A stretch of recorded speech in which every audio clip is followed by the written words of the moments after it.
Оқушының шығармашылығын қазақ әдебиеті пәнінде қалай дамытуға болады? Бұның бірден бір жауабы фанфик жазу. Мұғалім ең алдымен екі нәрсені білген жөн. Біріншіден, алға қойған мақсаты анық, айқын, түсінікті болу керек. Екіншіден, нәтиже сараланып, оқушыларды ынталандыру, мақсатқа бағыттау, марапат сөздер айту қажет. Орта буын оқушыларымен осы мақсатты жүзеге асыру үшін сипаттап жаз, дамытып жаз, шығармашылық жұмыс жаса деген іс-әрекеттерді қызықтырып, қалай жүзеге асыруға болады.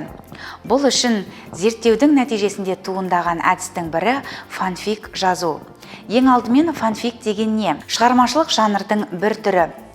Оқылған шығарманы немесе көрген киноны желісі бойынша өз әсерін сипаттап, дамытып жазу. Фанфик оқырманның оқып отырған сәттегі алған әсерін сипаттайды. Бұл шығармашылық жұмыс түрі 70-ші жылдарда фанаттардың шығаратын әуесқой журналында жазыла бастады. Автор бұл осы нәтижесін ғаламтор желісіне шығарып, өз оқырмандарын таба бастады. Ал қазіргі таңда фанфик жанрын Назарбаев зияткерлік мектебінің мұғалімі Меңдібаева Салтанат Әбілахатқызы қолға алып келеді. Ал осы фанфик жанрын қазақ әдебиеті сабағында қай оқу мақсаттарында пайдаланған жөн деп ойлайсыздар? Ендеше айтып өтейік. 6-шы сыныптың көркем шығармадан алған әсерін сипаттап жазу. 7-ші сыныптың шығармадағы оқиға желісін өзіндік тұрғыдан сипаттап жазу. 8-ші сыныптың шығармадан алған үзінділерді қайта өңдеу, креативті жазу. Ал 9-шы сыныптың шығармадан алған үзінділерді қайта өңдеп, креативті жазу болса, 10-шы сыныпта көркем шығармадағы көтерілген мәселелерге талдау жасау арқылы өзіндік пікірін қосып шығармашылық жұмыс жасау болып табылады.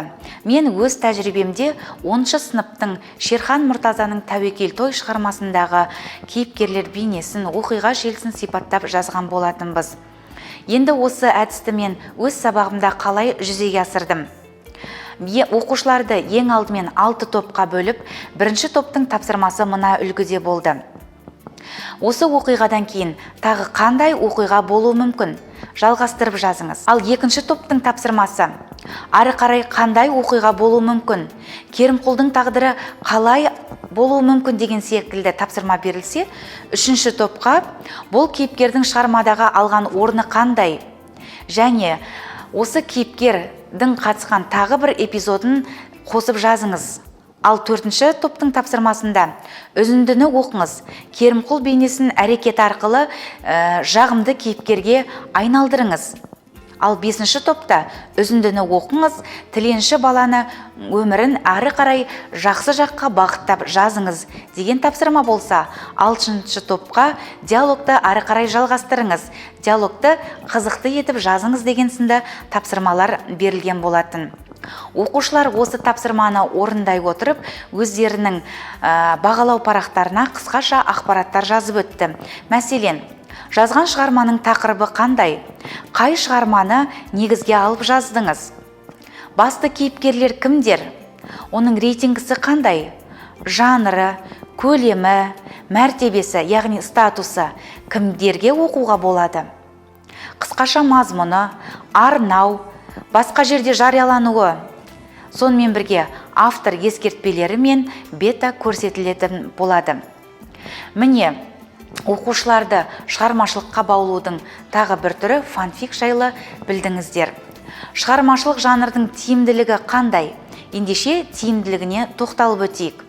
Фанфик жазу оқушылардың қиялы мен эмпатиясын оятады. Оқушыларды шығармашылыққа бағыттайды, кейіпкерлерді шынайы адам ретінде қабылдауға мүмкіндік береді. Автордың өзіндік қолтаңбасына назар аудара алады. Сонымен бірге мәтін арқылы өзінің күйзелісі туралы айтуға көмектеседі. Оқушылар фанфик жазуда тек қана әңгіменің желісі ғана жазып қана қоймай, сол әңгіме негізінде өзінің өмірі, өзінің көңіл күйі, немесе өзінің қиялы қандай екендігін біліп отыруға болады. Міне, құрметті әріптестер, сіздер оқу мақсатын жүзеге асыруда, шығармашылық жұмыс жасауда фанфик әдісін пайдаланып көрсеңіздер болады.